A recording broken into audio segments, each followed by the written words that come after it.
So I just went in to my... We'll teach you and educate you and show you what to do and what not to do so that you're the expert. I just went into my esthetician school, right? To pick up some products because I get 20% off if I shop there. And I was out of skincare stuff. So yeah, that's my school behind me. I don't know if you can really see it. I don't think I should show it. It's a great school. It's called Skin Institute in St. George, Utah. But I think I started like this week last year is when I started the basic program. I was freaking crazy. I was a crazy person when I started. I had just recently gotten sober at that point. I was at like 60 days literally at that point. And not all of the drugs were out of me yet, and I was literally acting like a psychotic person at this normal school, normal aesthetic school in St. George, Utah. Gosh, it's just, I don't know. The people here are so nice. Like,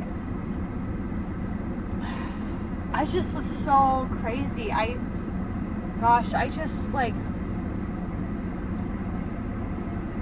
really wanted to show the world that I could be normal and okay. And I hadn't accomplished anything with my life, right? For like 10 years at that point. And I hadn't finished my college degree, and damn, I really wanted to make my dad happy, you know?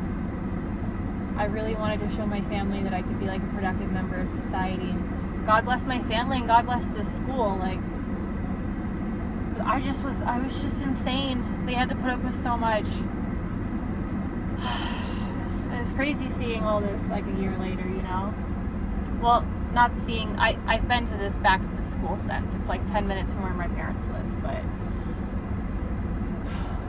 gosh, I just think that like, I just always want to see the art in things. Like, you know how like the wind blows through the trees? Like, I'll show you like how the wind blows through the trees. Like, I see the art in that, you know? That's like what I think. I see the art in it. I feel it. I feel it. I love these sunglasses, by the way. But, you know, I was watching some marketing videos on YouTube, and they're talking about how your product, your music has to actually be like good. And I know that my music's actually good, but like, I guess coming back to this school, like, I think that something that was very apparent early on is I was more interested in like promoting my stuff on my aesthetic stuff on Instagram and TikTok than I was actually learning any of it. So I fall into that same pattern with music and art too, is that I get so caught up in like the social media, the marketing part of it, that sometimes I forget to put time and effort into like the actual product. So I know that attention seeking is like a little bit, maybe a lot of a character defect for me. But I'm also grateful because I am not the same person I was a year ago. You know, I finally have started to grow, finally started to change, finally becoming someone new. I still have a long way to go though. But I watched this girl who does like tarot / prophetic word, whatever you want to call it. I've talked about her a bit, Jahinda. I think that's how you say her name.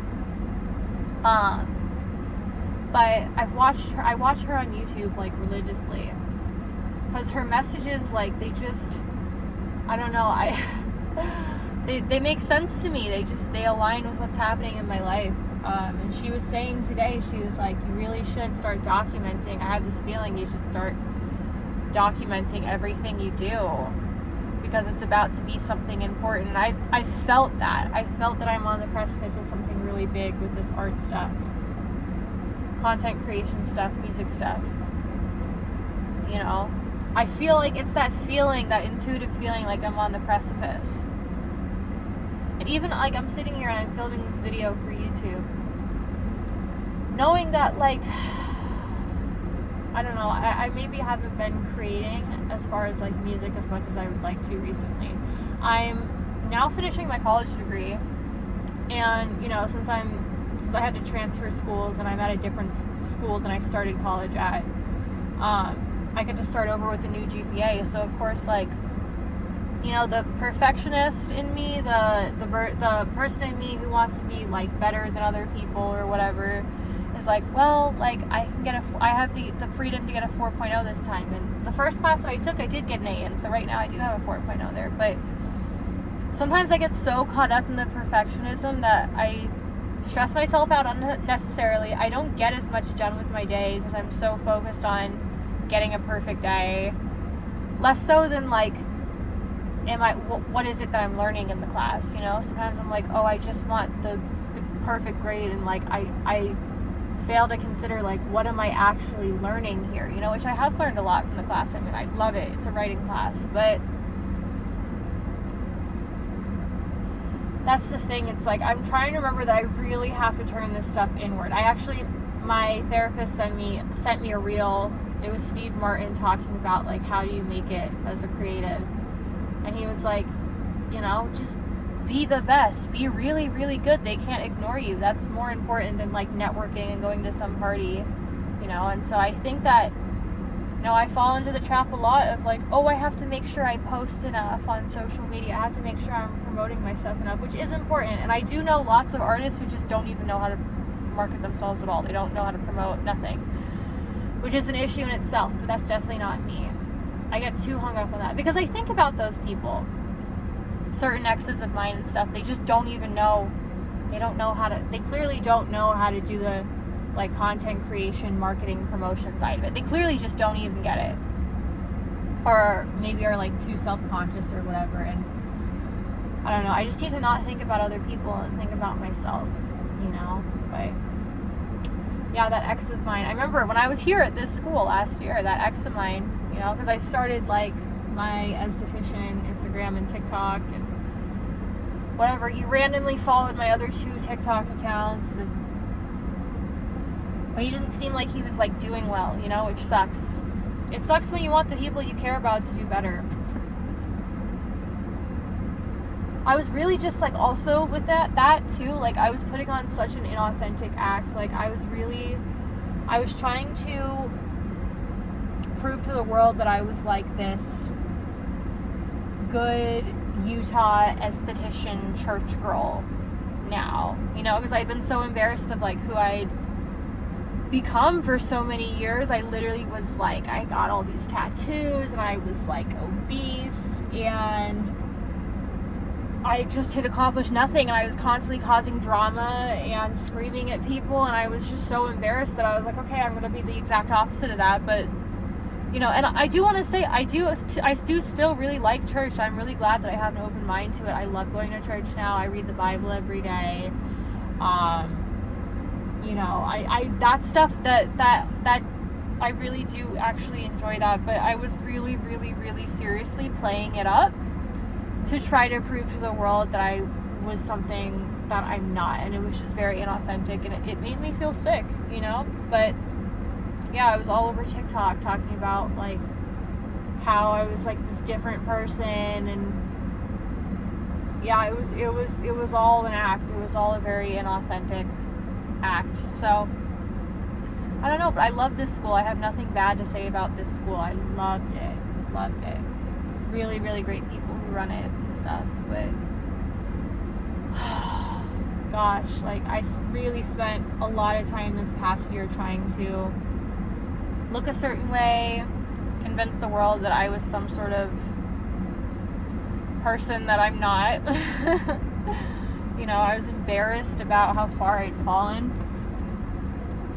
These sunglasses are so fun. I'm growing out my hair too, and it's at such a weird length. It's okay though. We ride at dawn anyway. But that's all I had to say. I'm really grateful that I'm still alive, that I still get the chance to create. I do feel like I'm on the precipice of something really big creatively. I feel like we're gonna watch this all back one day, and we're gonna be like, look at where she was and look at where she is now. So, and I went shopping with my mom earlier. That was cool. So, I'm gonna actually make some art today. Oh, and I've been making this music video for this song I just released the other day. I think I've been struggling with it a little bit because I made the song like 2 years ago when I was really not doing well, and it's really just not all that relevant to who I am today. Honestly, it's not relevant to the things I feel. I'm glad I made the song. I'm glad that, I got it down, but sometimes I'm like, honestly, it holds me back because sometimes I'm not super confident in my production skills and I doubt myself. And that's really where I write all the time. I'm a good vocalist, but I really sometimes, where my sticking point has been this past year is I'm not super confident in producing myself.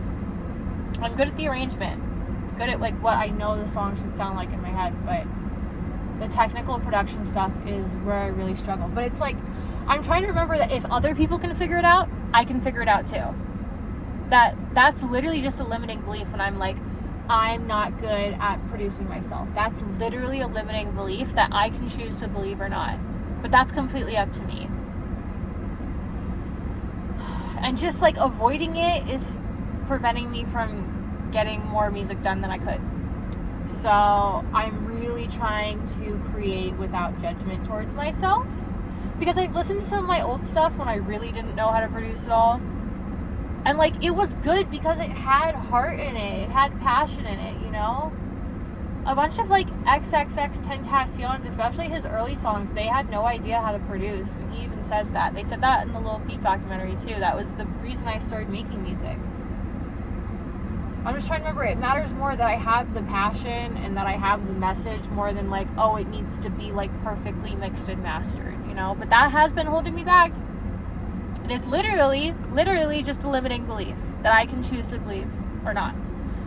So, got to do some homework. I got to meditate too. I haven't meditated yet today. Meditation is life-changing, by the way. If you do it consistently, it's amazing. Doing DBT now with my therapist regularly. I read the Bible for 10 minutes a day. I also want to make it clear that I really don't, the kind of Christianity and stuff that I have encountered, the way it makes sense to me is so not homophobic.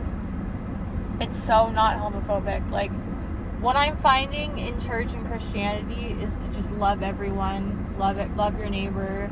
Like, it's not up to me who you're into. I hate that it's been twisted to be that, but to me that's, God loves the gays too. I promise you. And he wants you to be yourself too. Because when I was being this very auspicious, just like out there church person, like, although again I do love, like, I really do like church, like I really was doing it like to try to put on an act, and it just was not authentic, and I don't think God even wants me to be like that, because it didn't feel right. So, but that's a whole nother rabbit hole of topics we could go down, but I just want to make it clear that that's where I stand with that. Peace out. Thank you for listening if you listened to this whole thing. I think that these messages where I just, I don't know, talk to my phone and just say whatever, someday they're going to mean something. I know it. I'm just trying to be as authentic as possible. And I'm freaking weird, by the way. I'm a freaking weirdo, and I've always been a freaking weirdo. So I hope that helps someone feel less alone, and that they can connect with that. Because I just always felt so uncomfortable in my skin, and I still do. There was music on at the mall today that was, I literally was just way too overstimulating. And, ugh. Anyway, love you.